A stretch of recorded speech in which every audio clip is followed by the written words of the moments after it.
सन 857 हिजरी कुस्तुनतुनिया फतह हो गया।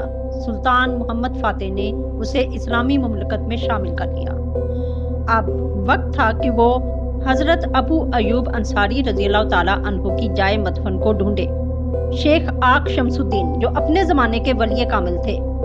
सुल्तान मोहम्मद फातेह ने शेख आक शमसुद्दीन से दरख्वास्त की कि वो हजरत अबू अयूब अंसारी रज़ियल्लाहु ताला अन्हु की कब्र मुबारक के निशान से आगाह करे। शेख आक ने फरमाया कि मैंने एक जगह नूर देखा, शायद वही कब्र मुबारक होगी। इसके बाद इस मुकाम पर जाकर मुराकबा किया और ये कहा कि हजरत अबू अयूब रज़ियल्लाहु ताला अन्हु ने उन्हें ख्वाब में ज़ियारत का शर्फ बख्शा और इस फतह पर मुबारकबाद दी और अल्लाह ताला का शुक्र अदा किया कि उसने कुफर को जुल्मत से निजात दी।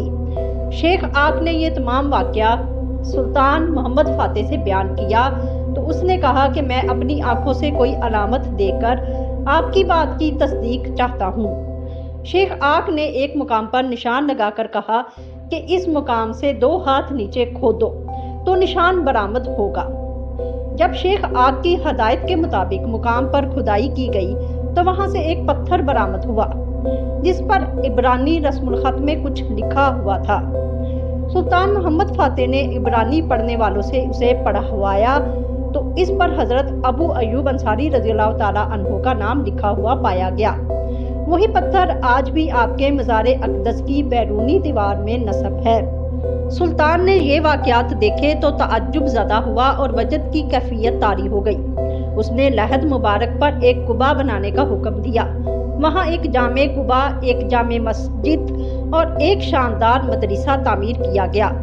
अखराजात के लिए जायदाद वक़्फ़ की गई और उलमा और असातिज़ा मुकर्रर हुए।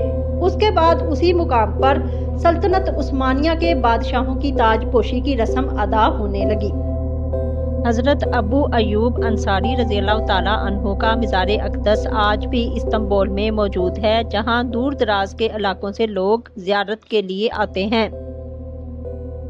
हज़रत अबू अयूब अंसारी रज़ियल्लाहु ताला अन्हु वहां कैसे पहुंचे, वहां उनकी तदफीन किसने की, ये जानने के लिए हमारे चैनल को सब्सक्राइब करें।